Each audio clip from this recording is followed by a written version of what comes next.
mbokk yi ba léegi ñoo ngi sunu périple di dem di seeti communes yi di waxtaan ak maire yi ngir nag ginnaaw 7 ans ci kaw bokk moomeel yi ñu mën a def seen i bilan ginnaaw étape bu Touba Mboul bi ñu jógee également Madina tey jii ñoo ngi fii ci Taïf fas yéene seeti monsieur le maire Mbaye Tine doon maire boo xamante ni 2014 bokk na ci maire yi expérimenté acte 3 de la décentralisation ñoo ngi nii nag ci buntu Taïf tey ñu fas yéene dem ànd ak moom durant toute une journée ngir mu mën nu leeral wan ñu ay bilan am yi mu am ci liggéey bi nga xamante ni tegoon nañ ko ci loxoom après 7 ans d'exercice ci wàllub santé éducation wàllub développement jeunesse bi social ak yeneen bu ngeen bëggee xam Taïf dëkkub Serigne Mbacké Soxna Lo Taïf bi nga xamante ni foo taxaw ci àdduna wala këpp dégg ko ak le jeune maire bi nga xamante ni moom lañ ko teg ci loxoom mu def ci ay avancées yu mat sëkk tey jii mbokk yi topp leen ñu ak tamit ki nga xamante ni mooy Ousmane Sarr sunu caméraman ñu ñëw ak yéen ba mu gën a yaatu ci wàllu wu ni mel jaajëf à tout à l'heure.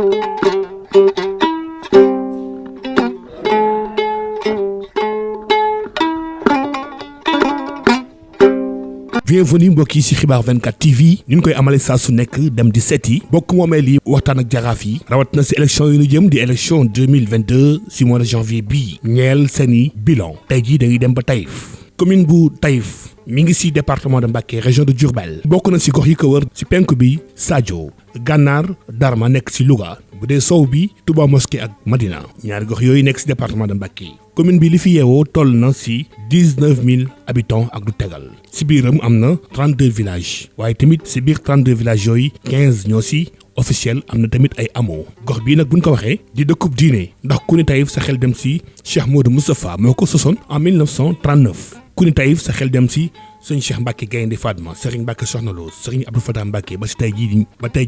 ñu mën a wax Serigne Abdourahmane Mbacké di xalifa ba commune bii di Taïf doon na collectivité locale 1974 ba 2013 bi acte 3 de la décentralisation duggee ci la jógee ci communauté rurale doon commune première maire bu commune bu Taïf di Mbaye Tine ñu ngi ko fal ci le 29 décembre 2014 tey ji mbokk yi ñu ngi seet ci monsieur le maire Mbaye Tine waxtaan ak moom ànd ak moom mënu leeral li mu def ci dëkk bi diiru bi ñu ko fi tegee.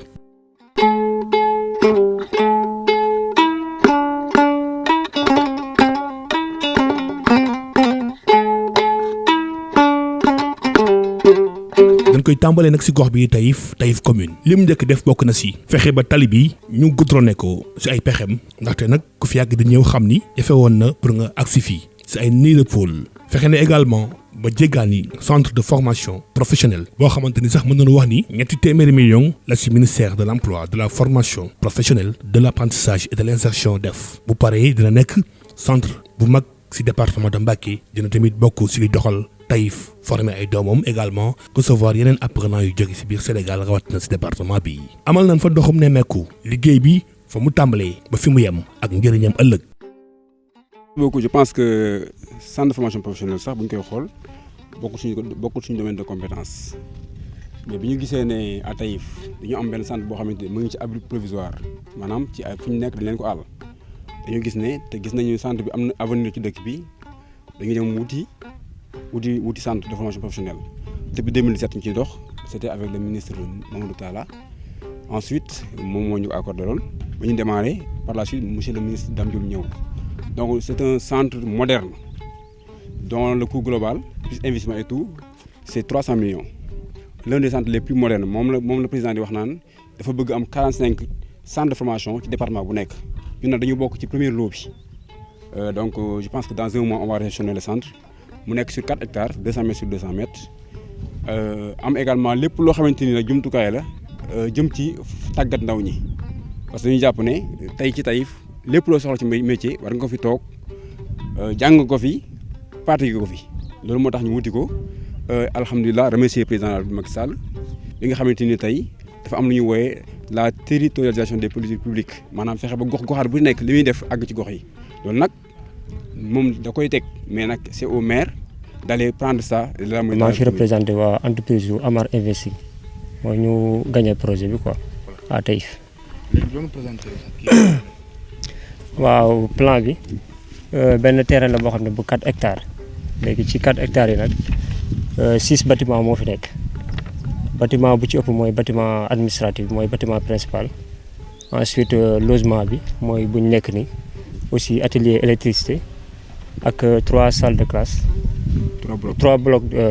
salles de classe ak toilette publique waaw toilette publique mooy 2 toilettes quoi waaw aussi am na terrain de football ak terrain basket quoi léegi daal benn mur de séparation boo xam ne hauteur bi 1 mètre lay jóg parce que moom moo séparé entre bâtiment yi ak terrain bi quoi waaw loolu daal la. waaw bâtiment bi centre de formation professionnelle la waaw dañ fiy jàngale ay métiers. monsieur le maire ba tey si dynamique gu ngir soqali Taïf yemal na fi aire d'abattage marché bi tamit ñëpp xam nañu ni meloon commencement bi moderniser na ko ba xaru kanam bi gën a rafet fii bi ñu fi accès li naan tëngu ne du teew ñuy nataal. day am sécurité ndax fu set moom day yomba xool te day leer ñiy jënd dañuy sawar ñiy jaay si dañuy sawar dëgg-dëgg maire moom macha allah. ñun xamuñu woon lan la maire di jariñ waaye na fi ñu toll nii xam nañ li maire di jariñ. am na fayda te ñun kat bu toon moom ak nu réer nun léegi nag danoo gindiku feeñal nañu yal na ko yàlla feeñal yal na ko sëñ Touba gën a jàpp. te marché bi noo ngi ci rek di gën a góorgóorlu ñun ay mag la waaye noo ngi ànd ak suñuy njaboot di fi góorgóorlu gis nga lii mën a defal noo ngi sant yàlla moom it mu ràpp ak jàmm. ndax ñun de mi ngi jàppale suñuy xele di góorgóorlu masaman dëkk bi mi ngi ciy def lu baax di ko fi wax. marché bi mi ngi dox gis ngeen sànce bi kay ak bu njëkk ba pare ak yeneen yoo xam ne neexut a lim lépp neexut a lim fii lépp lu war fii daal te nu bëgg ko moom lam ca man lépp marché bi yebal na fii ay toilettes ak yeneen jumtukaay si wàllu jàng mi ak jàngale mi moom maire Mbaye Tine équipé na ay salle de classe yu bari ñu mën see nemmeeku école Ndam waaye tamit ay classes yu mu équipé si FA Taïf 3 ay blocs sanitaires doon ay toilettes école Taïf lii lépp doon taxawaayam si wàllu jàng mi ak jàngale mi. ñi bëgg a leeral tuuti li nga xam ne séq nañ ko parce que école c'est une localité boo xam ne c'est un bien commun mais aussi dañ ko bàyyee décentralisation da ko bàyyee le maire c'est l'école de la communauté moom moo ko moom léegi nag ci loolu dañ fiy ñëw ci baax yi mu fi def noonu laa ko mën a tudde ma constaté ne que depuis 2004 maa ngi fii depuis 2017 laa occupé les fonctions là mais ci turanam ba léegi damay gis ni li mu waarloo ak ñun mi ngi koy def donte danañ jàmbat du tee mi ngi ñëw mooy dotation scolaire dina ñëw au plus tard le mois de novembre te kooku dañ koy saluer parce que ubbi tey jàng tey la ñu wax donc élèves yi ñu ngi jot li ñu war a jot école yëpp bu ñëwee dañu ko séddale ku ci nekk am li nga war ci looloo tam bi ñu demee bay jooytu ndax école moom du mat mettre na à notre disposition une imprimante haut de gamme boo xam ne ñu ngi ciy def sunu soxla amun na ay failles mais à chaque fois que besoin présenté wu dina woo le technicien mu ñëw defar ko mu nekk suñu disposition. ci loolu aussi dans la commune de Taïf il y a 14 écoles 14 écoles yooyu yépp nag xam nañ la fay xew ci loolu dinañ jàpp ne maire sur les 14 yi fi nekk 6 yi clôturé na ko da ko fekkoon mu def ak ndànd fay moom moo ko clôturé ba mu paree ñoom ñépp teg na ci def ci toilette ndaxte yaakaar naa kër sax dañ ni suturlukaay moo fay jiitu kër dafa war a am suturlukaay kon école yépp am nañ toilette ku ci amoon yu màggat sax réfectionné na ko ku ci mel ne sama école bu ñu paree defar na fi ay salle de classe ci 12 écoles yooyu 14 écoles yooyu 12 classes tabax na ko réfectionné yi nga xam ne amoon nañ ay jafe-jafe réfection bi nag ci man mii laa jiitu ndaxte man bi ma fi nekkee ba léegi am naa fi juróom benn salle yoo xam ne sol bi moom ak suuf si ñoo yemoon dale na yépp ba mu mat daaw am naa fi classe bu daanu affaissé wu c'était la construction de 1964 bi mu daanu aussi réfectionné na ko dalewaat ko ba mu baax.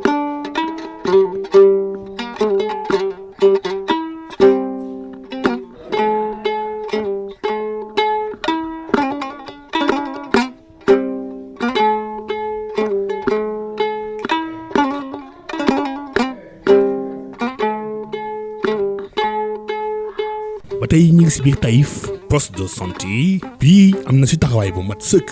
yembal fi salle de vaccination ambulance bi fexe na ba mu ñëw équipé ko ak ay table d'accouchement ICP bi di ko bir ñuy jàppale ci affaire fonctionnement poste bi du point de vue médicament chaque année danañu jox d'une valeur de 2 millions boo xam ne nii moom la ñuy utiliser pendant toute l'année en même temps tamit danañ jot benn subvention boo xam ne pour affaire nettoiement la affaire carburant tamit chaque année danañu jox d'une valeur de plus de 300 000 yoo xam ne nii chaque année comme ambulance bi moom la ñuy utiliser ay stratégies yi ñuy def ak des fois bu ñu yóbbu ay malade yi ñu mënta fay yooyu yëpp dañ ciy jàpp mais gis na ne daal moom ñu ngi ciy jàpp bu wax daal surtout ci affaire médicament yi waaw ren tamit maire bi tamit joxaan nañu tamit affaire jumtukaay maanaam ci affaire équipement poste bi lu mel na ay lal ak au niveau de la maternité am nañ ay salle lit d'accouchement yooyu yëpp am nañ yooyu yëpp maire bi moo ñu jàppale daal xawoon nañ ko manqué daal te loolu lépp jàpp nañ surtout ci affaire maternité waaw yitteel na ko trop parce que bii boo xoolee tamit fi nekk nii case de santé yi fi nekk yëpp équipé nañu ba tey fexe na ba extension électricité bi ak si fii si Taïf. mais yegg si ci turu ki fi nekk mooy monsieur le maire Mbaye Tine avant mu fi yegg si sonn nañ loolu lu ne def nañ ko pour ñu mën a am courant ku ne woo nañ la ku ne jàmba nañ la ko waaye depuis bi mu ko yëgee moom la taxaw xar tànk tubéyam pour courant bi egg si fii ci Taïf Jëri. si boobee wàll ba tey lampadaire yi moo lay gàttandu booy dugg Taïf ba boo koy génn lépp nag si ayam. bu commencé maanaam ca daara suñu sax imam ji ba ni ngay génne marché bu la neexee tey sa motif boo koy dawal ay lamp sax bu la neexee bañ ko yor. surtout nag ñun jaaykat réer yi su ma masaa jaay booy wàcc bu may ñibbi yàlla bu mu taw nag bañ dugg ci xur yeeg tund yeeg lëndam yi suñ maire bi nag laf cat ndax lañ ko fale woon récc wuñ ci dara. ñu ñëw nii rek ànd ak monsieur le maire mu def ba mu baax ñu ànd ak moom fi ne mën nañu dox fi ba Touba dara duñu téye. xale bi lekkul naanu talu dara lu may Taïf. daanaka ay bés yu ñu weesu ay équipe technicien ñëwoon nañu si gox bi ngir monter lampadaire yi. si mboolem artères yi nekk si biir commune bi tey jii dëkk bi nee na boy yi boo fiy dugg lamp yi ñoo lay gàttandu ba ngay génn dëkk bi yemul nag foofu dugg sax ba si biir koñ yi jël ay xàll yu yaatu programme bi monsieur le maire Mbaye Tine gis na ni dafa ñëw si waxtu woo xamante ni population bi dañ ko soxla woon moom it mu yàgg di ciy dox naka noonu sax tàmbali woon na électrification si branchement yu Senelec waaye nag bii moom bi mu ñëwee dafa gën a jàppandi gën a yomb gën a économique li nga xamante ni sax nag moo gën a neex si wàllu wu ni mel jamono ji courant di coupé si bis bi ñu amal tournée bi dëkk bi yépp yëguñu sax ni courant coupé na am nag ay seede yu koy firndeel. bi courant coupé mooy damaa gis ni baax na ci ndax fii bu xiinee rek mu daal di coupé mu daal di courant bi daal di coupé dañuy dimbale ci pour guddi gi ñun ñi xam ne ñoo yor jur di garder maanaam fu nit toll ñu mën koo séen loolu ñoo ngi ci sant bu baax monsieur le maire mi di ñaan mu gën koo man mu yàgg fi lool ci maire bi ndax wax dëgg yàlla maire bi mel ni moom daal wax dëgg yàlla yombut.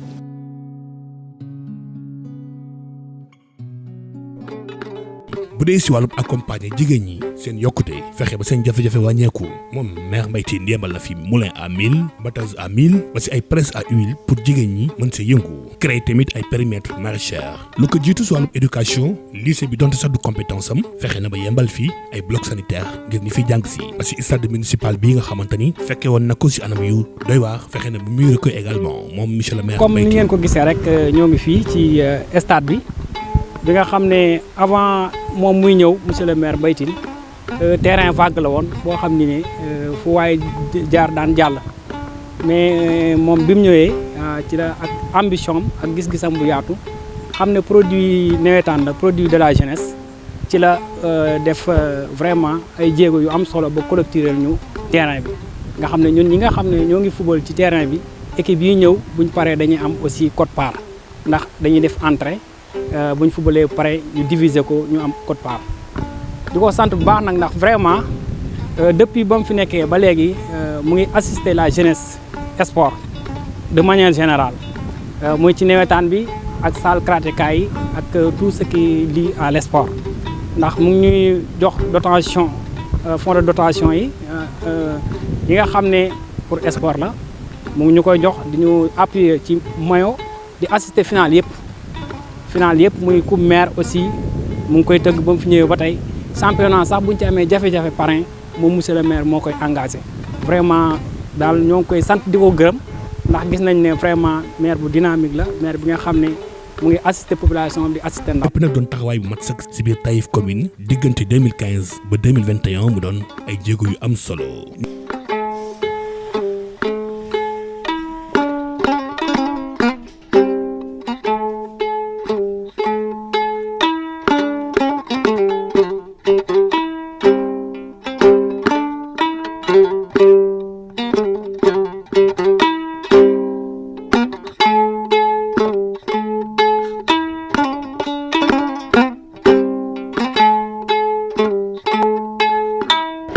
vraiment noo ngi sant yàlla bu baax a baax di leen remercier yéen tamit seen dikk bi ngeen dikk fii ci Taïf ndax wax dëgg yàlla yàkkamti woon nañ lu mel nii ndax lu ne fàng kenn du ko jeex te ñu nëbbatuunu ndax gis nañu li nga xam ne moom la sunu maire monsieur Mbaye Tine def fii ci Taïf ndax yaakaar naa gox yi ñu wër sax bari na ci ñoo xam ne à chaque fois dañ naan bu ñu jotoon ci seen maire bi kon loolu ndam la maanaam nag wàllu transport bi ndax jot nañ suñu bopp moom jot nañ suñu bopp bu baax a baax ndax benn rek ci goudron bi nga xam ne année yi passé gis nañ ni ñu meloon te fi mu nekk nii loolu lépp ci njàmbaaram moo tax mu goudron bi mel nii bu njëkkoon nag boo daan dem Touba da ngay am ay jafe-jafe ci pax yu mën a xamal mais léegi dafa lalaat goudron bi ba mu geesu dëkk bi vraiment ci njàmbaaram.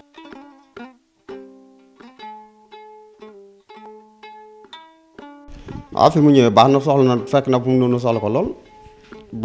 moo tax fi mu ñëwee baax na. noppal nit ñi ñu mën cee liggéey nuy yan nit gone yi ñu yan ñuy dem diggante dëkk ak dëkk di wàllu ji di soqi di defi nangam loolu buñ nekkee fii di ko fi def buñ ci amul recette itam am ci nooflaay boobu mu gën a.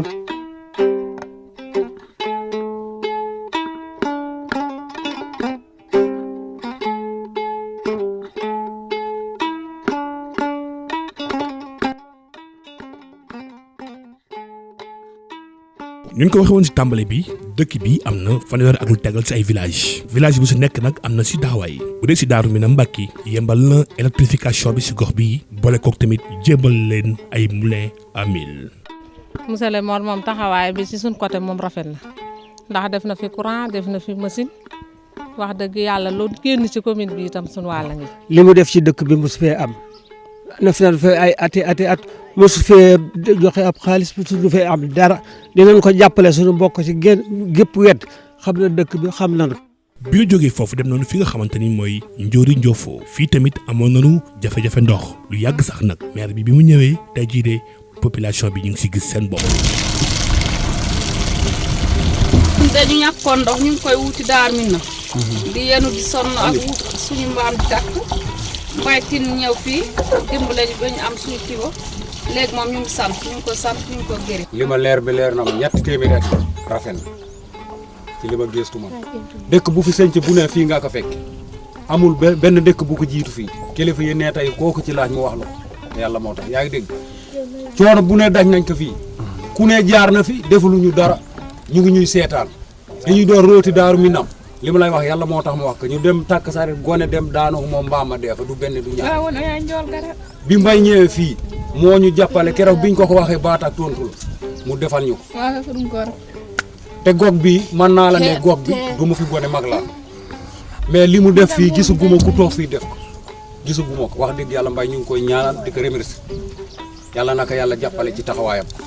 li mu bëgg moo xam naka ci yàlla jàppale mais wax dëgg yàlla li mu def ci gox bi gisuma kenn ku fi jaar ku ko fi def sant nañ ko lool maroon nañu sonnoon nañu dimbale nañu ci fépp fànn bu mën di doon rek sonn nañ ndax lii jur yu bari ñoo fi ne ay nit mais dañ doon dem fi mu ne même picc yi dañuy naan même lii mala bi gis nga ko fi muy naan ni kon ñun sant yàlla rek ak sant Mbaye lañu war a def wax dëgg yàlla sant nañ ko bu dee ku dee ak sa teraay ba mel sant nañ ko jëmm ji sant nañ ko te yàbbuñu ko lu mu wax da koy def waaw du affaire benn programme ñun sant nañ ko daal bu baax a baax man maa la wax. bu dee gox bi di Bayla maire bi fexe na ba lëkkaloog ak ANIDA yembal fii ferme naataange bi nga xamante ni mën nañu jàpp ni tax na gox bi gën a ubbeeku waaye tamit woyofal na jigéen ñi ñu mën a liggéey ak jeunesse bi lii di yokk koom bi si diwaan bi. nit ki nga xamante ne man bien vrai que gan laa fi buñ ma fi affecté ba léegi gis naa pas-pas bu mu am ci ferme bi. des fois damay doon toog ak producteurs yi di ko wax yàlla rek a tax may wax ma ne leen maire bi nga am maire bi ngeen am man mosuma koo gis ci dans le Sénégal fi ma jaar yëpp dem naa bi nga xamante ne bi ma fi ñëwee amoon problème logement mais bi ma ko waxee moom ci boppam moo ma dem utal logement ma rejoindre donc ak yeneen yi nga xam ne chaque jour peut-être temps yi amul jot ak lii bi campagne bi nga xam ne mais chaque jour que jëfee da doon ñëw ci ferme xool ci li ñu nekk donc yooyu yi nga xamante ne man pratiquement nekk naa Nguéniène j'ai fait Mbilor mais pratiquement lii vraiment mosuma koo gis fenn. parce que man moom ñun ay techniciens lañ mais nit ki tamit li nga gis ak ngay wax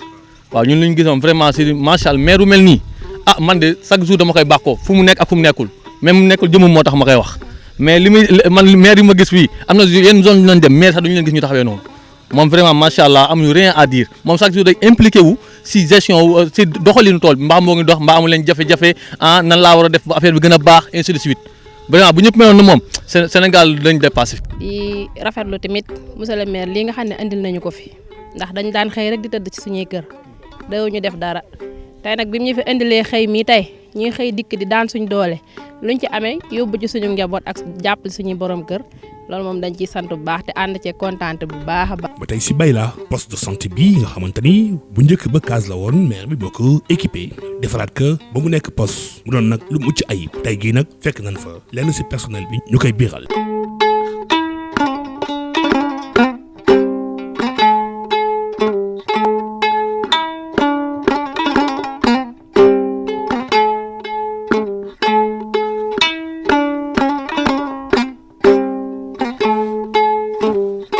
nekk na am na bureau sage-femme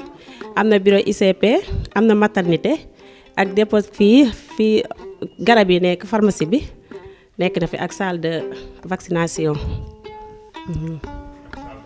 ak salle d'accouchement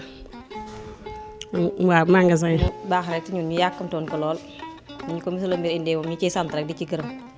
tey bëgg nag ñu wutal ñu sage-femme ak ICP ndax moom rek lañ manqué fi mu toll moom. matériel bi moom tabax bi am na solo lool matériel bi macha allah ndax matériel bi moom bu mucc ayib la léegi daal li ñu manqué rek muy sage-femme ak ICP nga xam ne si ne mën nañoo daal di commencer liggéey. si Bayla maire bi si wàllu jàng mi ak jàngale mi moo clôturé école bi ay lampadaires solaires yemb na fi ay moulins à mil presse à huile électrique décortiqueuse d'arachide ba si réfection parc à vaccination. may nañu machine wal may ñu machine xooli indi ñu machine sec. miir bi yàgg nañ ko bëgg ndax école bi ñu ngi ko créé 1980 nu am ay jafe-jafe di ko jooytu miir bi président bu ne jaar na fi ñu jooytu ko sottiwut ci maire monsieur le Mbaye Tine ci la sottee. ndax lépp loo xam ni yittee dëkk bi la xanaa mu ñàkk duggum noppam waaye su xasee duggum noppam balaa amati jaaxam dafa saafara kon loolu ñu ngi ko ci sant ji gërëm ndax lépp loo xam ne xam na ni yittee dëkk bi la rek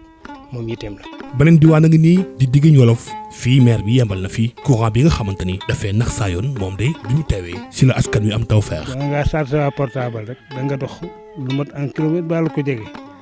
doo ko chargé sa portable léegi dem nañ ba kër gu ne am na fa kon loolu ñu ngi koy sant maire di ko gër. Kër Demba Wuntu ñoom it amoon nañu jafe-jafe si wàllu ndox naka noonee maire Mbaye Tine jàppandal na adduction d'eau bi. maa robinet bi amal nañ njëriñ torop ndax dañ doon rooti Bayla buñ fekkee toog nañ fa ñu bu fekkee guddi nañ nee du ngeen fi root dem leen wëññi ko bala gannaaw takkusaan jox na dem leen wëññi ko ñun duñ ubbi takkusaan buñ toogoon ba nga ne mbaam yi moom kenn mënu ko wër néegi nga toog wóor yenn ba ñëw tiis bari ne ah léegi kat dañuy dem ba añ yow nga daal tardé ma dem toogaat wala nga topp dëkk bi di ñaanaat foofu ay bédo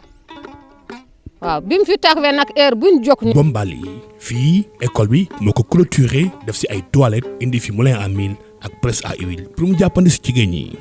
ma ñëwee fekk naa fi ay yu sooxe ci école bi côté infrastructure boo xoolee box yee bi may ñëw dama fekk mu surux ci biir xale yi daanaka amuñu woon fu ñu dem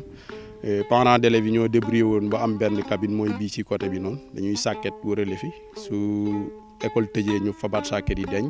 boo ko tijjiwaatee ñu sampaat donc loolu noppalutoon xale yi parce que benn la woon avec l'appui du maire moom vraiment mu ñëw defalal leen fii ay toilettes mooy yël sa ginnaaw vert blanc boobu mu doon loo xam ne communauté bi yëpp dañ ko rafetlu aussi tolloon nañ jamono yoo xam ne EPS boo doon def fii EPS da doon metti parce que terrain bi mu ngi nekkoon ni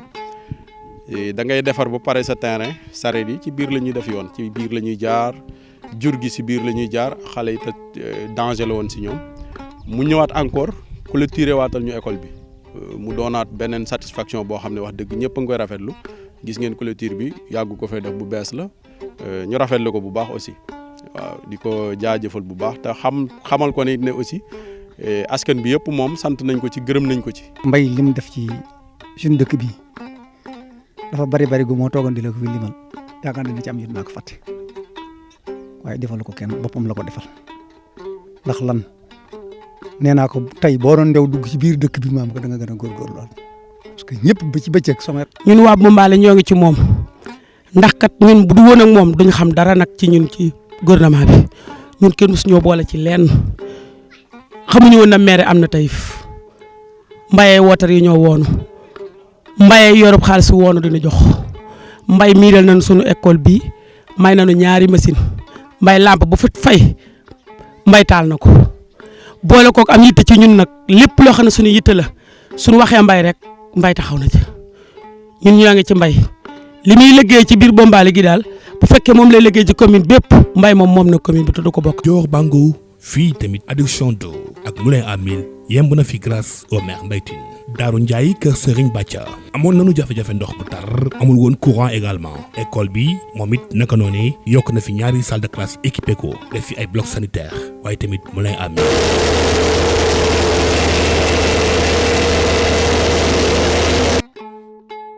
Touba Ngay Ndiobène Xayaan fii maire bi yembal na fi électrification forage château d'eau adduction d'eau ndox mi walangaan case de santé équipé ko également moulin à mil bu courant di doxal waaye tamit broyeuse d'arachide.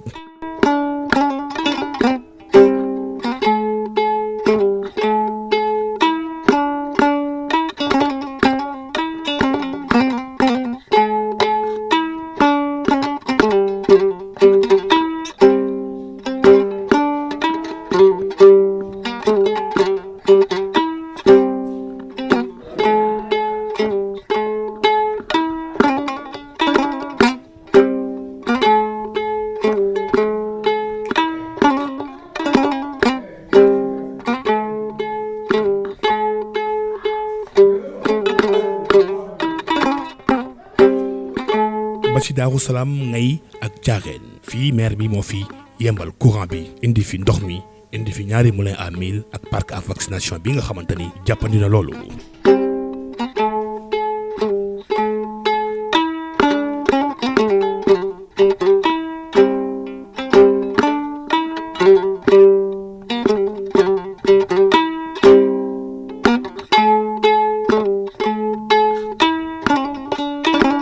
gox bi Danki yembal courant bi case de santé bu ñu équipé moulin à mil adduction d'eau clôturer école bi waaye tamit li si gën a am solo bokk na si carrière bi nga xamante ni mi ngi ko doon xëccoo ak Colobane Saloum sa cëppaandaw la mu am si dëgg lii nag doon jeexintal bu am solo maire bi gis na ni dina yokk koom bi waaye sax nag réalisation bi nga xamante ni moom la si njëkk def mooy piste bi jëm Taïf bu njëkk ba amoon nañu jafe-jafe ngir nag traversé waaye tey jii de maire bi si taxawaayam vision am fexe na ba lépp yemb Danki ak Taïf di 6 kilomètres piste bu ni mel bi ñu récupéré carrière bi si la ko réalisé.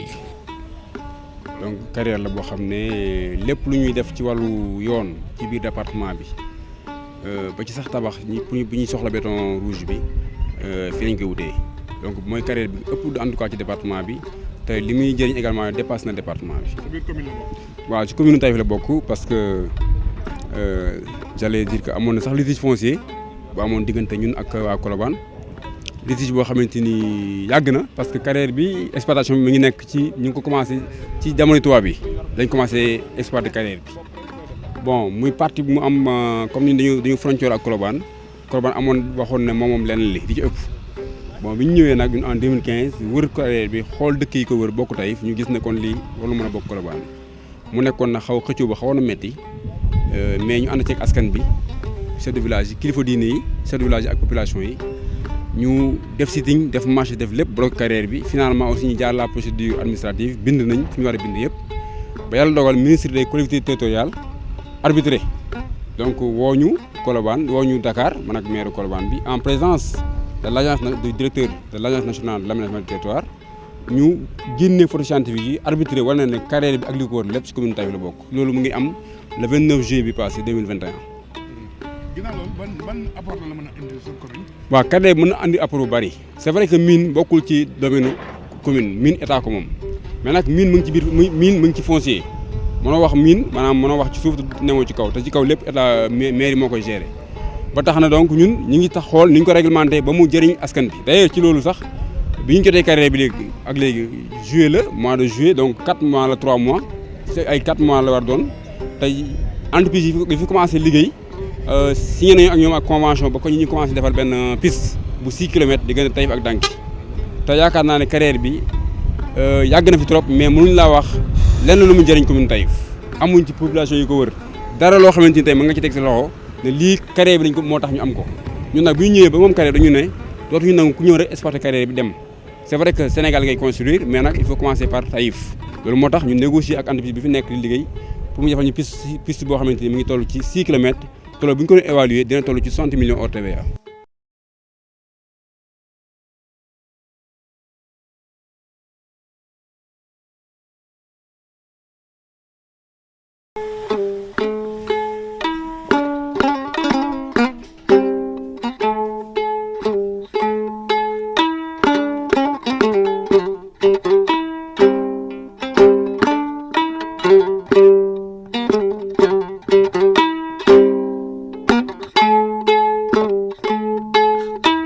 bu baax moo ngi sant di leen nuyu yéen ñëpp ñi fi ñëw ci seen tur ak seen sant te sant monsieur le maire bu baax nag lim nu defal moom kenn defal a gundu noo koy ñaanal li mu bëgg mu am ko barke Serigne Touba ñun ñëpp nu fekkee ko te tal ko. comme lan la def dëkk bi. defar na fi case de santé andi nañuy machine andi nañu yoon andi nañu lampe. dëkk bi daal mi ngi dund bu normal bi mu fi ñëwee léegi mi ngi dund bu baax ni mu war a dundee. dañ ko fàttewuñu waaw danoo bëgg lool. bu ngeen bëggee dem tey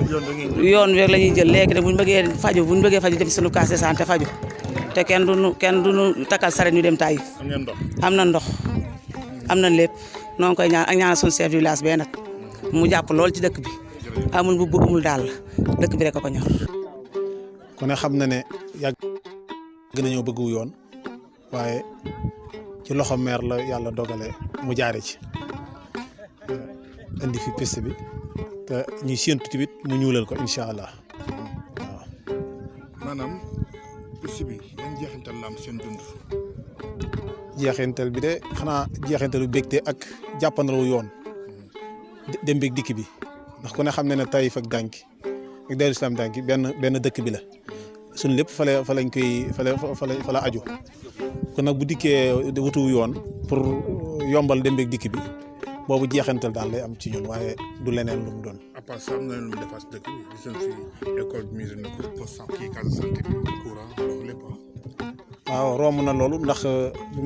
bi mu jëlee commune bi li mu njëkk a def mooy dafa wutal jigéen ñi am xëy muy wutal leen financement yoo xam ne mën nañ cee sukkandiku ba jàppandiku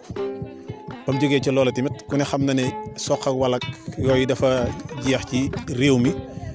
moom bi mu dikkee fi la ko fekk. waaye dafa indi ay machines yu wal ak machine yu soq tegal ko jigéen ñi pour ñu ci utiliser wu ba mu jógee ci loola tamit ñu am manque am ndox mu doon toppatoo forage waaye mar wi metti tax mu dem xëcc ji forage ba nga xam ne moo ko defoon Touba ngay jëlee fa tiwoo dans 3 kilomètres ba indi ko ci biir penc mi ñu koy utiliser wu di xaar forage bi ak tamit mu miiree waat école bi tabax case santé bi. gis ngeen matériel bi mu ci def miiree ko teg moom daal moom macha allah sunu maire ak courant bi tamit moo jiitu sax case santé beeg yooyu ndax courant bi ku ne xam na ne ci jamono jii ñu toll jamonoy courant ci lañ ne ndax gone yi nga xam ne dañuy jàng di utiliser informatique yi nga xam ne ay ordinateur lay doon te jamonoy maam yi ay sondeel la yooyu rek ci lañ newoon moo ñu ci jëlee daal indi ñu ci. Renar ga indi na fi courant waaye tamit yembal na leen Moulin à Mille Maka Sarr ndox mi ngi walangaan boole kook tamit Moulin à Mille bu dee tànnee case de santé bi tabax nañ ko équipé ko am na Moulin à Mille yembal leen tamit kit solaire si biir jàkka ji Belel Séné indi leen fi ndox. mbaytin mi moo ñu indi lal ndox ñu nag waa Njariñ Jof ñun mbaytin moo ñu dindi lal mar waaw wax dëgg yàlla nit xam naa wax rek diggante moom yàlla bu dul woon moom ñëpp jaar nañ fi waaye mbay fii moo ñu indi lal fii tiwo ñu doon def dem ci teen yi di wugg di rootaan. ba ci Sahadatu maire bi indi na fi courant yembal fi Moulin à Mille. monsieur le maire da wax dëgg yàlla moom moo nu tàqaleeg dem Sadio di sarsa ji ak a wallu jeeg yooyu yëpp moo nu ko tàqaleel waaw tàqale noo kum rootaan tàqale noo sarsa ji téléphone sarse noo lépp tàqale noo moom waaw ñuy am kontaan ci moom ak mbégte di ko ñaanal nag suñ boroom joxaat ñu ko rek mu dellu toogaat ci boobu commune ñun jigéen ñi li mu ñu defal bari na moom. ndég fii tamit am na adduction d'eau ak it Moulin à Mil bu ndee rippal yembal na fi ndox fexe ba mu am parc à vaccination bu ndee ren joolo fenn ñu gën koo xam ci Kër Baba fii maire bi indi na fi courant équipé forage bi yokk ndox mi clôturé école bi indi fi Moulin à Mil ak presse à huile électrique case de santé bi équipé na ko tabax ko bu mu bees waaye tamit indi fi benn périmètre maraîcher buy tax ñu mën fee bay.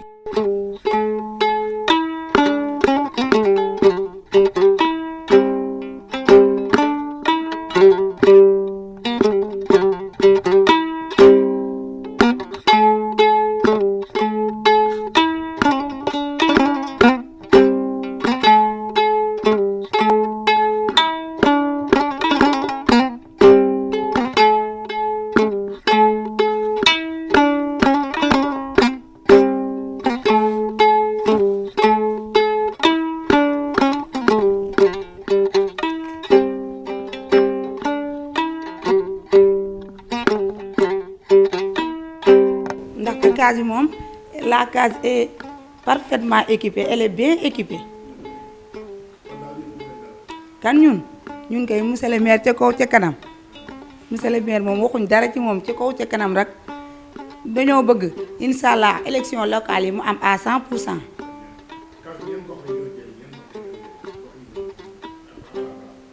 à part Kër Baba dana jëriñ Taïf Séeréer dana jëriñ Gudungel dana jëriñ Buléeri Pël en plus dana jëriñ Irado et Guy Nara aussi.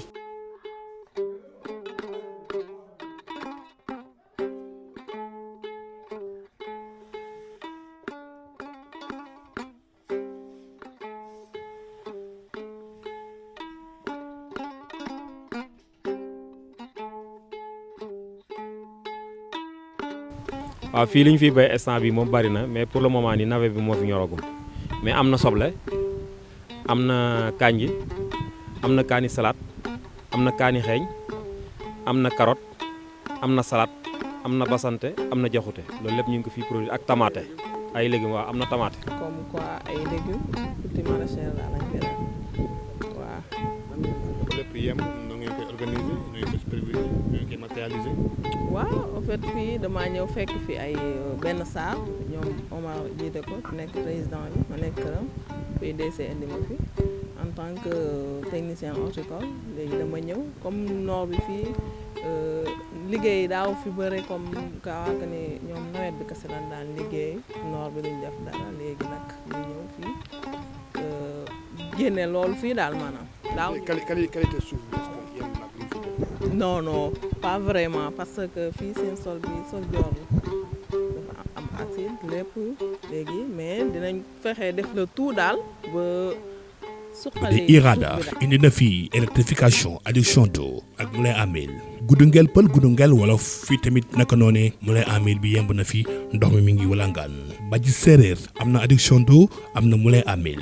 Touba Taïf Séeréer adduction d'eau bi yemb na fi toilette ci école bi Moulin à Mil ak it parc à vaccination ba si gox bi de Subhanallah fii tamit am na adduction d'eau ñaay pël naka noonee ndox manqué woon na fii maire bi ni mu ko amalee faneen noonee la ko wéyale fii yembal leen Moulin à Mil normal rek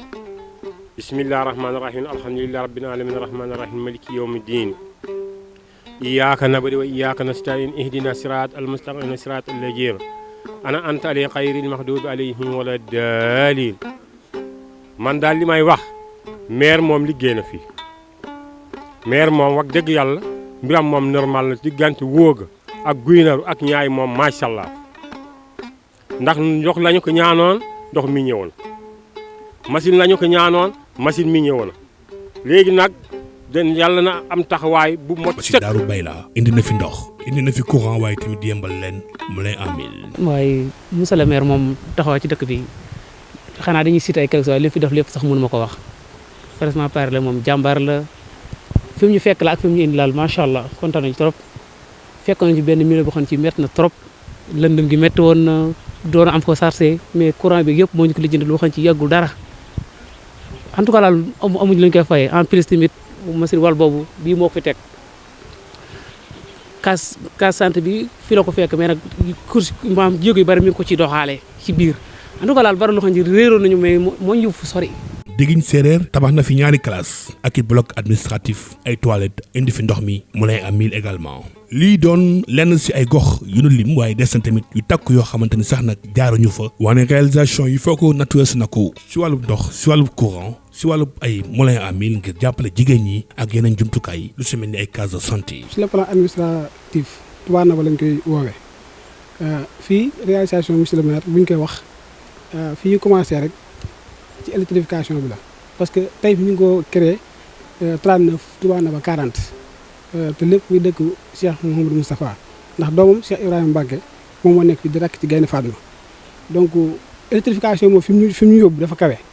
te loolu monsieur le maire moo ko def kilifa gi nga xam ne moo ne ci dëkk bi moo ma ko wax du kenn moo ko wax ci làmmiñam ne ma biñ ko sancee ba léegi ñu ngi koy lijjanti mu të mais ci monsieur le maire la ko yàlla jaarale ci loxoom kon loolu kese bu ci yemoon dañuy wax ne fii moom jàpp nañ ko te duñ ko bàyyi ndax loolu doon nañu sëkk duñ ci yem parce que fi ñu taxaw école bi ñu ngi ko créé en 2003 def fi ñaari classe yee léegi liñ fi yokk mën naa ci ayam la yokkee salle de classe bi moom moo fi def clôture école bi moom moo fi def du yem ci loolu boo xool jigéen ñi dañ leen jàppale boo xam ne ñoom dañoo yaakaar ne sax bokkuñ ci dëkk bi mais bi mu fi nekk en 2015 ak léegi li mu fi dugal ci ay financement ci femmes yi su ma koy calculer mën na ci 7 millions loolu soo ko doon xool par an ëpp na 1 million loolu yaakaar naa ba Touba Naba fi ñu toll mësta am ku mel noonu nag kenn du ko weccee ak dara. am na fi aussi lu ñuy wax ci wàllu mbay mi sëy suqali jiw ñu créé ko en 2017 boobu ba léegi at mu jot dañu am ñaari millions ci financement ñu jaay ñu ko jiw bu yomb ci prix subventionné ñëpp am jiw bay te loolu taxawaayam la loolu nag kenn du ko am di ko yemale ak dara kon ñun moom bilan li ñuy wax lépp dafa positif ci Touba Naba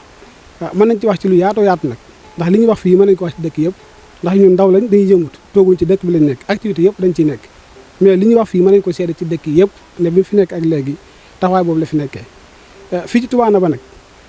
jàppante na ñoom moom te duñ ko bàyyi te incha allah dañ ko fas yéene jàppale mu nekk fi ba baa muy bëgg a bàyyi di dem seet leneen ci coobareem waaye maanaam di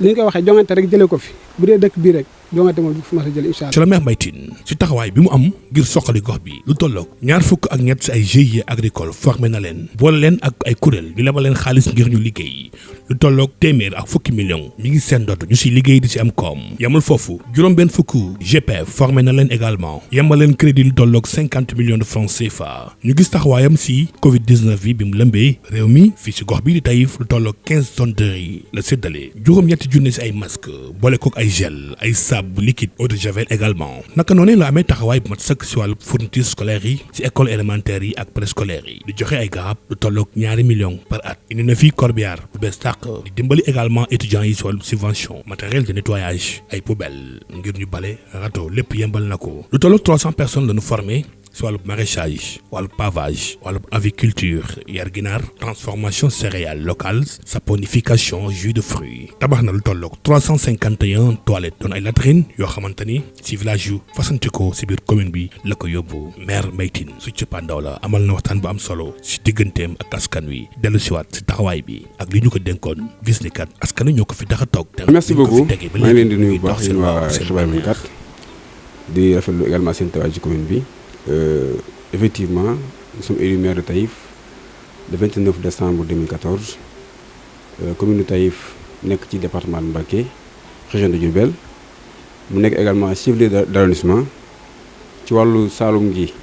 ñu ngi fi feggoo ak commune Colobane région de Fatick ci wàllu penku bi ñu feggoo fi ak commune Sadio département de Mbacké toujours ñu bokk arrondissement bi ci wàllu gànnaar gi ñu feggoo fi ak commune Darma nekk ci région de Louga département de Linguère ci wàllu penku bi sowu bi ñu feggoo fi ak commune Touba Mosquée ak commune Madina ñu bokk même département de Mbacké commune Taïf boo ko doon xayma ci askan bi population bi day toll ci 19000 habitants yu teg maanaam fukki junni nit ak juróom-ñeenti junni yu teg tuuti. moom également 32 villages mais ci 32 villages yi 15 yi ay villages officiels la li des nekk ay hameaux mu nekk également commune bu am particularité parce que c'est une commune purement religieuse Cheikh Moustapha mi njëkk toogaayu Xaadimu Rasuul moo ko sanc en 1939 njabootam dëkkee fii sëñ Cheikh Gaïndé Fatma ñëpp xam ko sëñ Mbàkke Mohamed sëñ Mbàkke Soxna Lo sëñ Abdou Fatah tey ci toogaayu sëñ Cheikh Gaïndé Fatma di sëñ Abdourahmane Mbacké ñu koy jaay bu baax ñaam yàgg fi ànd ak taawam bi Cheikh Moustapha Mohamed. commune Taïf également nekk collectivité territoriale en 74 ci acte 3 bi nag en la loi du 28 septembre 2013 def ko commune mooy communalisation. voilà merci beaucoup xam nga commune moom développement état la mu jox ko ay compétences yooyu bokk nañu ci santé éducation sport environnement et cetera bu ci nekk nag yéen a gisal seen bopp yéen également yéen déglu askan bi mën naa ne li ñu fi def bi ñuy toog ku ne ñoon dañ ko def sax dañ naan la mënuñ ko. donc dañuy sant yàlla bu baax jàpp nañ ne ndimbalam moom agsi na ci ñun mais également barki Cheikh Moustapha mi nga xam ne moom bàkk bi également war dimbal nañu ci wàllu éducation je pense que liñ ci def bari na li ci ëpp solo tey mooy que fi may waxee nii commune tey amul abri provisoire amul mbaar on a éliminé tous les abris provisoires amul benn école bu amul toilette ensuite clôture d'école yi def nañ ci 5 écoles yoo xamante ni te bi ñuy ñëw c'est la première fois nag commune Taïf jël ci xaalisu boppam di clôture école fourniture scolaire yi day ñëw à temps octobre mu ñëw ñu ngi leen di appuyer également ci matériel informatique donc di leen appuyer également ci ay activités jury examen yi ñu ngi leen ci jàppale donc amul dara loo xamante ni ñu ngi koy yëngal ci éducation te maire bi dugalu ci loxoom mooy lu am solo ci toujours ci formation yaakaar naa ne jaar nañ ci centre de formation professionnelle bu mucc ayib boo xamante ni bokk nañ ci 13 centres pilotés au niveau national mu war a jaar ci 300 millions ci lycée bi bokkul suñu compétence mais mën nañ ay taabal baa ñu toll ci 100 defar nañ fa ay toilettes te également saa bu ñu soxlaa gis ñu seen wet te sax bu ñu ko conseil mayoon nii fekk nañu dafa minimum 6 classes donc ci wàllu éducation je pense que on a fait tout ce qu'il fallait te it jeexagul on va continuer incha allah si la population nous fait confiance pour clôturer le reste des écoles et créer même d'autres écoles parce que créé nañu fi ay écoles yoo xam ne dañu leen créé ba pare tabax leen ci wàllu santé là également on a fait bon ce qu'il fallait faire je pense parce que poste santé bu Taïf déjà gis ngeen fi ambulance médicalisée mais également renforcer nañu équipement bi ñu ngi leen jàpp ci médicaments à hauteur de 2 millions de francs par an matériel de nettoiement carburant facture d'électricité sax bu ñu amee problème on gère ça on a également construit un poste santé flambant neuf à Bayla équipé ko teg ci d'ailleurs j'ai reçu récemment l'autorisation du ministère de la santé pour ñu ubbi ko on a construit 4 cases santé équipées alors que ñun ñaar lañu fekkoon ñaar on a construit 4 la case santé Touba Ngay équipée la case santé Danki équipée la case santé Kër Bouleye Ndiolofène Kër Baba équipée celle de Tane également équipée donc carte sanitaire bu Taïf tey gën na mucc ayib parce que développement nag dafa bokk ci boo waree faju nga fajoo fi nga dëkk boo waree jàngee fi nga dëkk ci wàllu ndox tey amul benn gox booy dugg ci commune Taïf te amul ndox non seulement nous avons eu 2 forages mais ci addition d'eau li ñu ci yóbbu rek ëpp na 50 kilomètres ci zone yëpp nag tey amul benn dëkk booy dem ñu ne la monsieur le maire indi fi dara notre suñu bilan bi amul benn dëkk bu ko mën a waat foo dem fekk fa dara ci wàllu toujours également ci emploi nous avons 3 fermes la ferme Natangué de Bayla boo xamante ni Passasen lañ ko amee mu métti woon lool ci conditions yi mais ñu jot ci dem ngeen fa gis ngeen la fa nekk c'est une ferme exemplaire au niveau national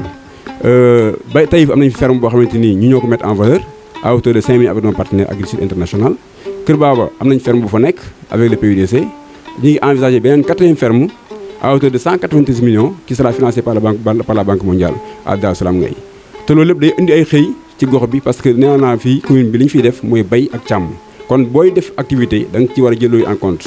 ci wàllu élevage toujours on a construit 3 parcs à vaccination on en a fait à Bouleye Ripel à Touba Taïf Séréer mais également à Darou Salam Ngay ñaar yi ñu fekkoon muy Bayla ak Nguuga dañ ko réfectionné toujours également ci élevage construire nañ benn aire d'abattage boo xamante ni mu ngi fa mucc na ayib suñu cas santé yëpp nag boo ko xoolee ni ñu ko tawee dañ ko def pare muré ko pare bàyyi espace ci biir pour projeter ëllëg mu war a nekk poste santé loolu aussi lu am solo la donc yooyu daal def nañ ko yemul nag ci loolu mutuelle de santé bi ñu leen di jàppale ak bu ñu amee activité également société ñuy jàppale parce que dafa am loo xamante ni ci bilan kenn du ko gis c'est des faits qui passent mais am loo xam ne dañuy gis mais li ñu gisul aussi ay investissement la yoo xam ne ñu ngi koy def ci population bi ci wàllu électrification d'abord au niveau de Taïf on a fait 6 km d'extension 3 km en 2017 1,5 km en 6,5 km lay wax 3 km en 2017 1,5 km en 2019 et 2 km en 2021 lépp ci biir Taïf lañu ko def ci wàllu également électrification rurale bi on a électrifié 15 villages yoo xam ne dañ fi yóbbu courant te fii dama bëggal mu leer ñun bi fiy ñëw Taïf ak Bayla rek moomuñ courant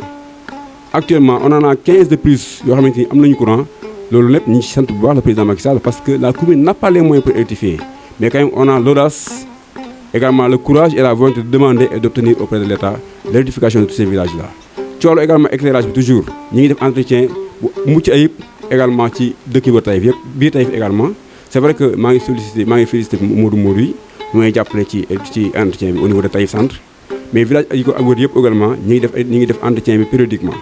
toujours ci éclairage bi xam ngeen ne état dafa am benn programme de lampadaires solaires ci communes yi on en a obtenu 200 lampadaires solaires boo ko doon def linéaire mu nekk 8 kilomètres ñu def ko ci dëkk pôle centre yi muy Bayla Taïf Xawdu ak Ndaam te yaakaar naa ne population bi gis nañ ne sàppi na xar-xar na dëkk bi loolu yëpp également ci wàllu électrification bi la donc ci wàllu yeneen wàll aussi mën naa ci dugg ci wàllu moulin à mil yi amul dëkk booy dem ci commune Taïf doo fekk moulin à mil parfois sax da nga fa fekk 3 parfois nga fekk 2 am nañu moulin yi bari na xeet yi am na machine wal machine tege dégg am na ci machine café am na ci machine mbaju dugub am na ci machine xolli gerte am na ci amul dëkk booy dem tey ñu ne la ñun amuñu machine sey ci biir commune bi donc di ko lim ça du yomb parce que rek c'est en vrac ci également beneen aspect bu am solo te mënuñ ko ñàkk lim muy la carrière de Danki carrière boo xamante depuis les temps colonial yi ba léegi gis nañ ne ñu ngi ko doon exploité benn partie li ci ëppoon Colobane woon moo ko moom bi ñu ñëwee nekk mais xool configuration carrière ak village yu ko wër on a dit que lii mënul nekk Colobane on s'est battu par des voies légales ba ministère bi nangu na ñoo ko moom te aussi ci carrière boobu tey may nañu ñu am benn piste 6 kilomètres diggante Taïf ak Danki mais également toujours ci voirie yi xam ngeen ne tali bi bu ngeen ci dugg Taïf gis ngeen ne am na melokaan bu rafet bi ñuy ñëw dañu fekk mu am ay pax yu baree ba amoon ay accident sax yu amoon ba ay nit faatu ci ñu dox ànd ak Ageroute fexe ba retapé en tout cas li bokk commune Taïf yëpp retapé nañ ko lépp lu ci nekkul rek bokk suma commune te aussi am nañu envisagé def yeneen ak yeneen ak yeneen.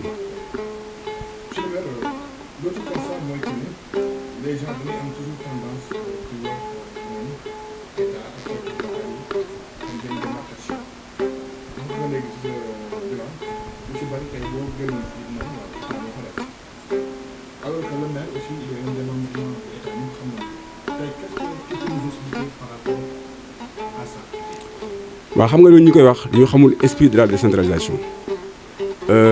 être maire ne signifie pas être autonome parce que même fonds yi ngay utiliser sax ci fonds de concours état la ko jox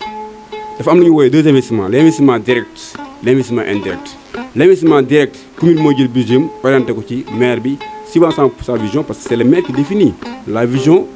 politique le développement de sa commune en conformité bien sûr avec la vision du chef de l'État parce que mënuñu teg benn vision bu dëppoo ak vision loolu mooy mu lay woowee investissement direct sa budget ngay jël proposer conseil bi ñu orienté ko fi nga bëgg beneen bi des mooy l'investissement indirect mooy bi nga xamante ni da nga koy demander ci état accordé la ko ba pare defal la ko envoyé ko feneen jox ko maanaam marché yi jàll jógee ci kaw man centre de formation professionnelle moo toog état indil la ko da ngay dem mbëkkante ji parce que nee naa la au début y a que 13 centres qui étaient boobu début bi 13 centres lañu jëloon 13 yi ma bokk ci wala boog Taïf bokk ci parce que Taïf moo am solo te wuñ tëbal indil ñu ko dañ ci dox conseil bi depuis 2007 dañoo bind ñu may centre ma joxe 1 hectare ñu ne ma doyut yow li nga bëgg xajul ci 1 hectare il faut nga am 4 hectares ma demandé waat conseil bi ñu délibéré ñu 4 hectares kon loolu mënoo ko wax tuddoo maire parce que c'est le maire qui a demandé la ferme na ANIDA dañu bind ñu présélectionné ñu maanaam boole ñu ci loo bu njëkk bi seggaat ba mu des ñun ñëw fii ñu jox leen suuf kon mënoo ne maire amu ci goudron bi dem Ageroute wan leen li fi nekk ba ñu xam ne lii dafa yàqu nga fexe ba ñu ñëw defar ko kooku mënuñu wax ne maire bokku ci piste bi nekk fii diggante Taïf ak Danki yow nga fexe ba am entreprise bu fi nekk di liggéey parce que carrière bi yàgg na fi amul benn yoon bu ci commune bi mosee jëriñu benn sax mënuñu la woon dara loo xamante ni dañ ne la lii carrière bi tax ñu am ko man ma jotee carrière bi léegi même pas 4 mois entreprise ñëw fi ma ne ko bala ngaa liggéey da ngay ñëw ñu xool lan ngay jëriñu askan bi mu ne ma dama lay fay ay droit de stationnement suñ ko calculé ça tourne autour de 5 millions. Donc mënuñu wax ne mënu ma ci defal dara commune soxla ma ko téye ko. Il faut pas qu'on dissocie lampadaires yi aussi mais lampadaires yi programme la bu ñu teg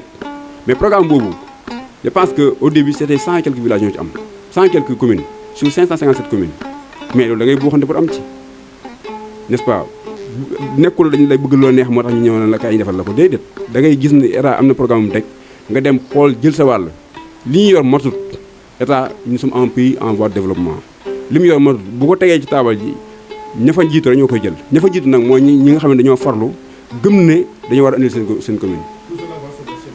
tout bien sûr parce que c'est le mais dama ne tout ça effectivement c'est dans le bilan parce que boo demandé l'ambassadeur doo ko am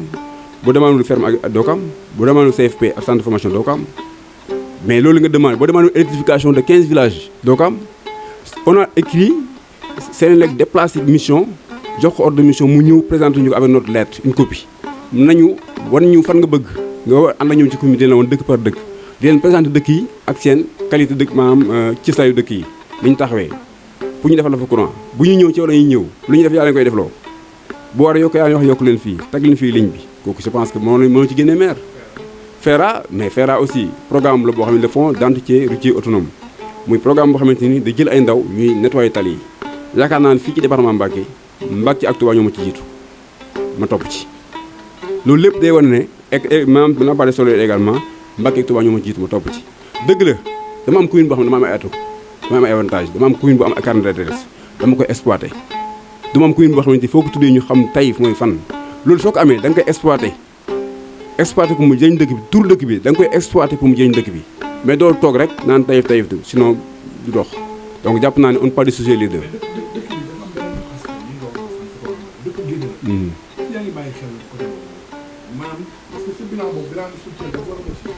waaw bilan spirituel dafa moo ma fi jiitu bilan spirituel bi moo ma fi jiitu Taïf li fi sëriñ bi di def boo ko fi génnee tout dafay des sëriñ bi d'abord moo ko jox tur moo ko jox gëdd bi mu am ba pare commencé ci moom xaarul état investi fi lu bari Taïf bi mu am courant yàgg na commencé wu ci électricité ci groupe énergie la commencé forage bu fi yàqoo lu bari sëriñ bi koy defar gis nga investissement bi fi def la mosquée de Taïf l'une des plus grandes du Sénégal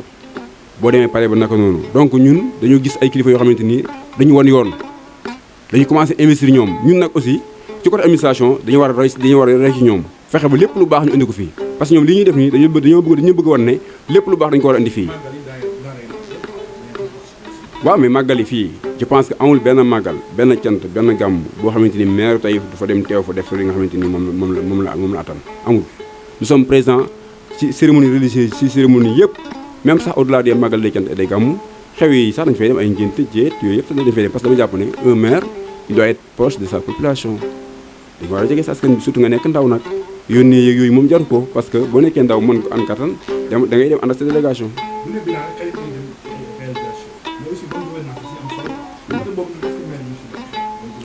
waaw bonne gouvernance moom suñu défi la pour man parce que nag commune boo ko jëlee ci conditions yi bu dul dara aussi da nga war a def bonne gouvernance pour d'abord ta famille pour ëllëg pour sa parti mais pour sa honneur donc bonne gouvernance dañ ko def dañ ko def en tout cas dañ ko fonk je pense que of nag ñëw na fi def na fuy bu ñu ñëwee on me reprochait 3 choses infraction du code général des collectivités locales détournement des deniers publics ak détournement d'objectifs on a fait le tour de la commune ñoom ñëpp ils étaient surpris parce que gis nañ ne li ñu leen wax ak li ñu dem nañ trésor fouillé dem nañ service de l'urbanisme j'ai été convoqué 3 fois à Dakar mon secrétaire municipal a été convoqué à Dakar donc ils ont entendu le PR ils ont entendu le chef de service de l'urbanisme mais enfin ils n'ont rien trouvé moi je suis très quitte avec ma conscience parce que dama jàpp ne boo nekkee ndaw man dama war a wane yoon en tant que ndaw le premier jeune qui a eu à diriger la collectivité locale de Taïf dafa war a wane yoon pour que dans les années à venir population bi mën na wóolu ndaw ñi dénk leen commune parce que nag li ma gëm mooy li ndaw man su ko gëmee mën ko bëgg ko mën ta ba yem ak li mag man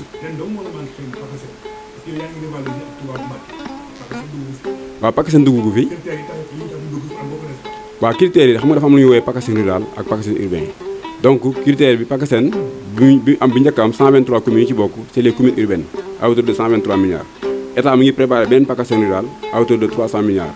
boobu toutes les communes rurales sont éligibles moi je suis éligible également ci PACASEN boobu donc je pense que loolu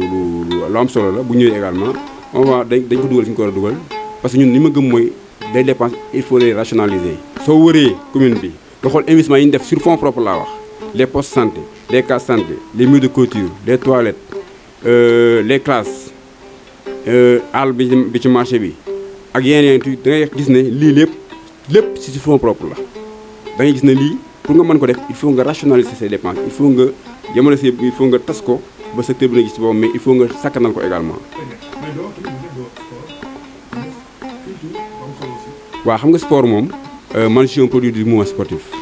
j'ai été président de zone ici pendant 7 ans j'ai également fréquenté le département à l'ODCAV régional et cetera bi may ñëw fii des sport bi d'abord bi ma ko yoree man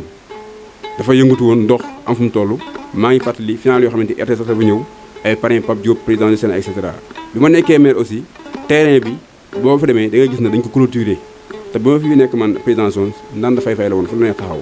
te sama objectif mooy moo def fa grille de protection def fa tribune donc foofu fàttewuma ko également yenn dëkk yi nga xam ne dañu bëgg terrain utal leen ay camp ba pare aménager seen terrain maam équipement sportif dañ ciy def jàpp mu ne kenn mësu koo def chaque année suñ ko maire on équipe l'ensemble des équipes qui ont participé toutes les équipes yow ñëw ngi fi ba tàyyi sama reportage suma ay final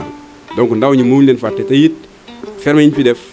ak également FERA bi yëpp ay ndaw lañu fi jël ñu fay liggéey ci wàllu emploi te it forage yi ñu fi indi tax na léegi nit ñi di béy mbéyum ndër yaakaar naa ne boo demee ci dëkk yi di visiter gis nga tool yi ñuy béy c'est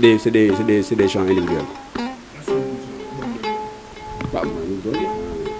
Peut-être on vit des séquences.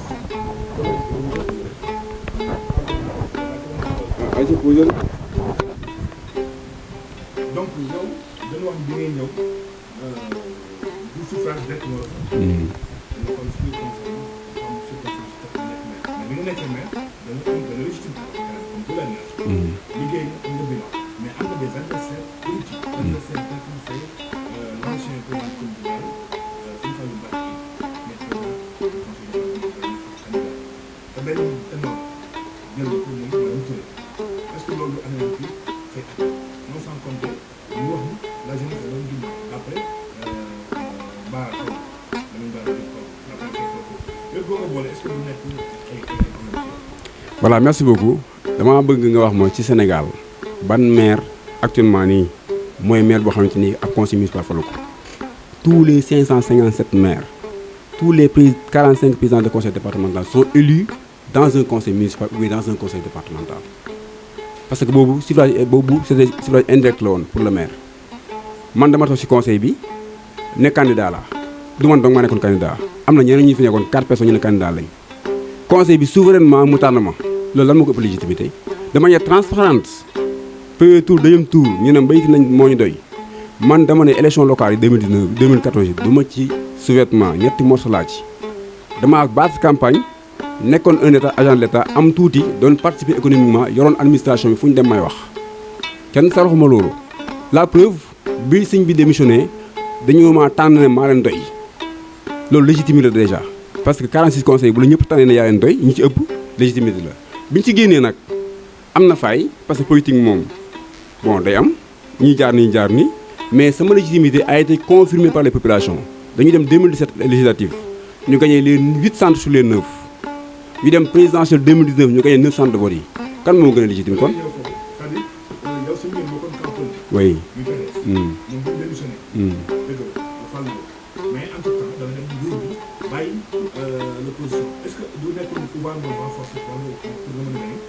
ah 2017 may gagné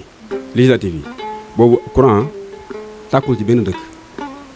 pour mu leer 2017 bi may gagné législative yi aucun village n'est encore électrifié benn forage lañu am muy Kër Baba ñuy démarrer forage yu Touba Ngay donc boobu 2017 les gens m'ont porté parce qu'ils avaient confiance en moi maintenant en 2019 nag ci laa électrifié nag ci la confirmé parce que dama leen waxoon diggoon nañ ko ci 2017 dañ ko gis 2019 ñu confirmé ànd ak président Macky Sall jàppale ko suñu bilan kenn du ci génnee président Macky Sall mënul nekk. non man dañ maa botti man moom dañ maa botti ndax bi ma faloo damaa jël lépp jébbal ko sëñ bi mu jël lépp bañ koo téye loolu mooy li am aussi il faut dire les choses telles quelles beneen bi ci des aussi moom moo njëkk a génn bàyyi ma fi moom mi ngi génn le mois d'avril dem créer mouvement. Moi je suis sorti le mois de 25 mai, un mois après. Donc on m'a laissé en plein mer. Je me suis débrouillé pour aller seul. C'est ça la réalité. Mais nekkul ne damaa xëy rek génn dem kii dem avril bàyyi la fi ba muy def boolewu ci say ñooñ yow yi nga jékki-jékki président soxla la nga xam ne li nga bëgg mënoo ko am yow donc il faut président jàppale la nga dem ànd ak moom loolu trahison amu ci.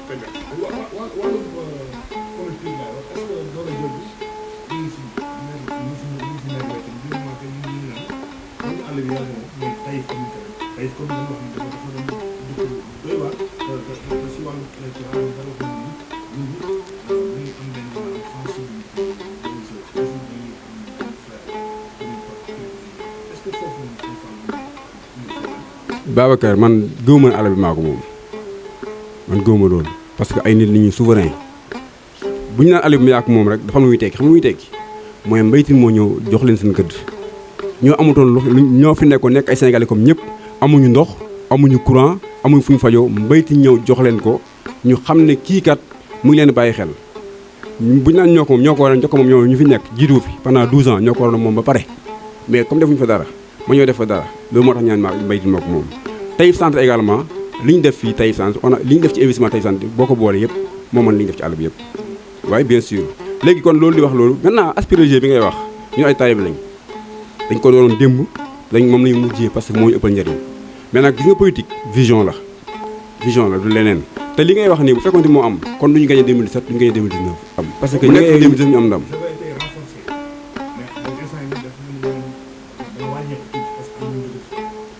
wàññeeku ñu waaw allez-y kan moo jógee ci man terrain bii dem de moom ñun suñu terrain bii dem gaar bu ñu dem bu kenn wàccee fukk mooy yéeg fii laa la koy waxee demaguñu élection dama lay jox rendez-vous le 23 bu la ngaa déglu benn commune déglu commune Taïf victoire bi ñu am ci bii nii mooy sax dàq bi ñu amoon 2019 et ça je vous le dis clairement je pèse bien mes mots nous sommes confiants parce que xam lu ñu gëm mooy bu fekkee ne dañuy fal nit ci bëgg li muy def ci xam li muy def ci gëm li muy def ci bilan yaakaar naa ne bu ñu àgg midi defaluñ ñu te gëm naa ne aussi population Taïf mën nañoo fal Mbaye Tine ba pare téye seen taalibe du yàq dara seen pas-pas mën nañoo fal maire Mbaye Tine mu leen di liggéeyal ba pare ñu téye seen pas-pas man loolu laa gëm politique bi nañ ko teg ne pas-pas ñu teg ko ne moi je suis talibé je suis né mouride j'ai grandi ci laa fas yéene faatu donc yooyu moom bu doon loolu kon du ma ber liste damay nekk ci benn liste rek. fii amul allié fii APR fi am commune Taïf amul allié amul ay PS ak ay AFP ak amul allié fii APR fi am la benn bokk yaakaar Taïf c'est le parti APR c'est homogène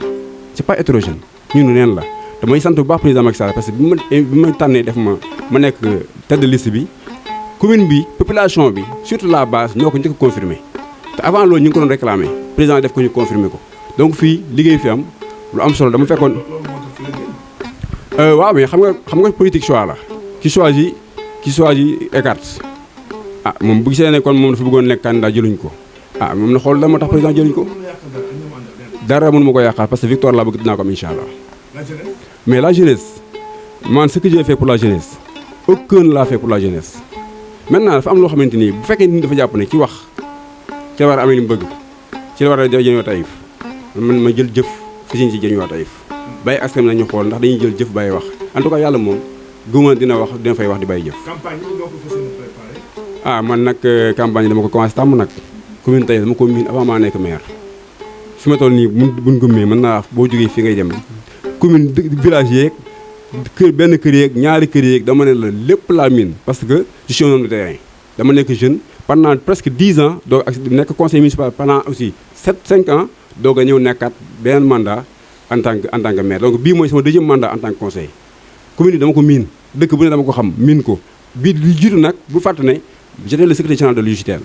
bul fàtte ne j'étais le président du conseil d'arrondissement de la jeunesse de Taïf bul fàtte ne j'étais le président de la zone pendant 7 ans donc je maîtrise la cartographie de la commune moo tax campagne moom miin naa ko pour def caravane rek dugg ci nit ñi wax ak ñoom non loolu lu ñu miin la waaw xam nga nag pare moom kenn du ko wax ndax suñu borom kenn du ko jiitu suñu borom moom lañu koy bàyyi lépp waaye nag sañu ñoo am dafa njortu ci liñ gis di ko dégg di ko dund te incha allah commune Taïf tànn na ba pare bis bi lay xaar